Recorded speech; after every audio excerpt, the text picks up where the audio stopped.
இன்னைக்கு மன உளைச்சல்ல இருக்கிறவங்களுடைய எண்ணிக்கை ரொம்ப அதிகமா இருக்குது.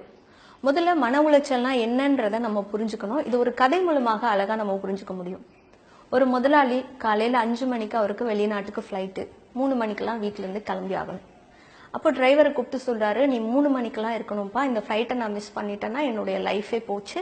ஸோ மறந்துடாத, 3 மணிக்கு நம்ம வீட்டுல இருந்து கிளம்பணும். ஒன்று நீ இங்கேயே படுத்துக்கோ, என்னை இறக்கி விட்டுட்டு வீட்டுக்கு போ, ஆனா வீட்டுக்கு போயிட்டு லேட்டா மட்டும் வந்துடாத அப்படின்னு சொல்லியிருக்காரு. டிரைவர் சொன்னாரா, இல்லையா எங்க வீடு நடந்து போற தூரம் தானே, நான் கட்டாயமா 3 மணிக்கு வந்துடுறேன் அப்படின்னு சொல்லிட்டு போயிருக்காரு. யாருடைய கெட்ட நேரமோ நல்ல நேரமோ தெரியல, டிரைவர் கொஞ்சம் அதிக நேரம் தூங்கிட்டாரு. 3 மணிக்கு வர வேண்டியவர் 3:30 மணிக்கு வந்திருக்காரு. முதலாளி ரொம்ப கோபமாயிட்டார். எத்தனை தடவை படிச்சு சொன்னேன் 3 மணிக்கு இருக்கணும், என்னடா 3:30 மணிக்கு வந்திருக்கே, அந்த ஃபிளைட்டை நான் மிஸ் பண்ணனா என் லைஃபே போச்சு, அவ்வளவுதான் அப்படின்னு சொல்லி ரொம்ப டென்ஷன் ஆயிட்டார். இப்போ டிரைவர் சொன்னாரா, இல்லையா நான் எப்படியாவது உங்களை நான் ஏர்போர்ட்ல டிராப் பண்ணி விட்டுறேன், நீங்க அந்த ஃபிளைட்டை மிஸ் பண்ண மாட்டீங்க அப்படின்லாம் சொல்லியிருக்கான். சரி ஓகேன்னு கார் எடுத்துட்டு இவங்க கிளம்பிட்டாங்க. போற வழியில காரு பஞ்சர் ஆகி நின்றுச்சு.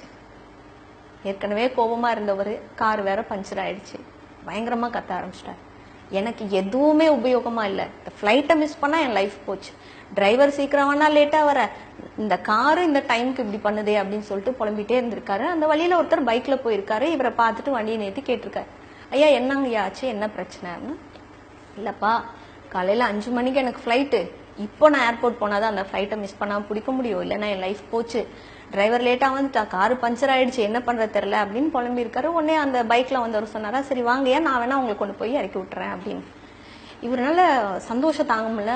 அப்பா கடவுள் மாதிரி நீ எனக்கு உதவி பண்ணிருக்கப்பா, ரொம்ப நன்றி அப்படின்னு சொல்லிட்டு அவர் டிரைவரை திட்டிட்டு அந்த பைக்ல ஏறி ஏர்போர்ட் போயிட்டார். போய் உள்ள எல்லாம் போயிட்டு ஃபிளைட்லயும் ஏறி உக்காந்துட்டாரு. ஃபிளைட்டும் கிளம்பிடுச்சு. இப்போ அவர் நினைச்சிட்டு இருக்காரு, இந்த டிரைவர் படுபாவி ஏமா மாதிரி எவ்வளோ லேட்டா வந்துட்டான், நம்ம வாழ்க்கையே முடிஞ்சிருக்கும், இந்த ஃபிளைட்டை மிஸ் பண்ணிருப்போம், நல்ல வேலை பைக்ல வந்தவர் கடவுள் மாதிரி நம்மளை காப்பாத்திட்டாரு.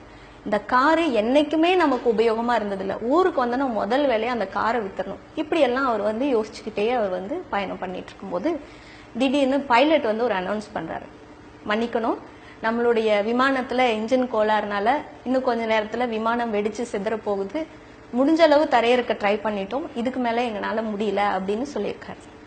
இப்போ அந்த முதலாளிக்கு உலகமே தலைகீழா மாறிடுச்சு.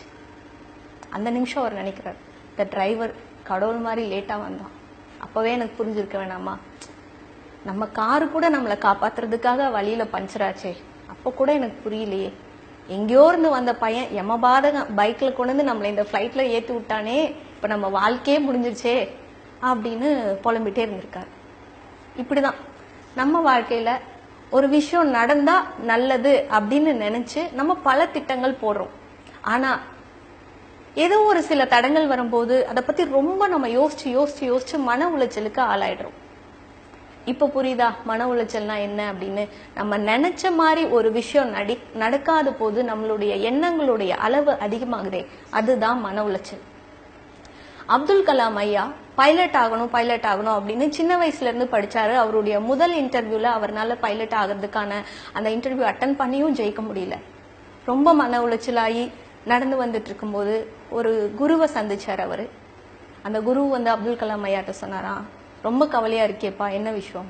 இந்த மாதிரி நான் பைலட் ஆகணும்னு தான் ரொம்ப கஷ்டப்பட்டு படிச்சேன், ஆனா இன்டர்வியூல நான் தோத்துட்டேன் போது அந்த குரு சொன்னாராம், உன்னுடைய வாழ்க்கையில என்னவா வரணும்னு நீ திட்டம் போட்டிருக்கையோ அது மாதிரி உனக்கு நடக்கலன்னா இந்த வாழ்க்கை உன்னை வைத்து மிகப்பெரிய ஒரு நல்ல திட்டத்தை போட்டுக்கிட்டு இருக்கு அப்படின்னு அர்த்தம், இதை நீ புரிஞ்சுக்கோ அப்படின்னு சொன்னாராம்.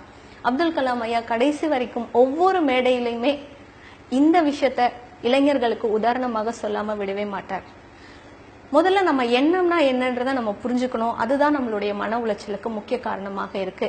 ஒவ்வொரு துளியாக விழும் மலை துளி எப்படி ஆறாக மாறுதோ, பாறையிலிருந்து கசியும் நீர் எப்படி மிகப்பெரிய அருவியாக மாறுதோ, அது போல நம்மளுடைய ஒவ்வொரு எண்ணமும் இணைந்து மனம் போல உருவாகுது.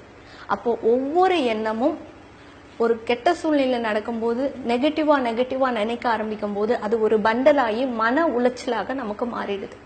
அப்போ எந்த சூழ்நிலை நடந்தாலும் இது ஏதோ ஒரு நல்லதுக்கு தான் இந்த மாதிரி நடந்திருக்கு, ஏதோ ஒரு நல்லதுக்கு தான் இந்த மாதிரி நடந்திருக்குன்னு நம்ம பாசிட்டிவா நினைக்க ஆரம்பிச்சோம் அப்படின்னா நம்ம மொத்தமாவே பாசிட்டிவான ஒரு மனதை கொண்ட ஒரு மனிதராக மாறிடுவோம்.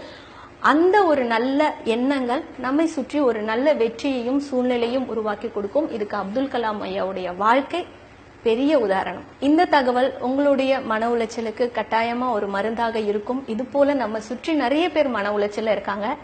இந்த வீடியோவை அவங்களுக்கு ஷேர் பண்ணுங்க. இது அவங்களுக்கு ஒரு மிகப்பெரிய உதவியாக இருக்கும். நன்றி.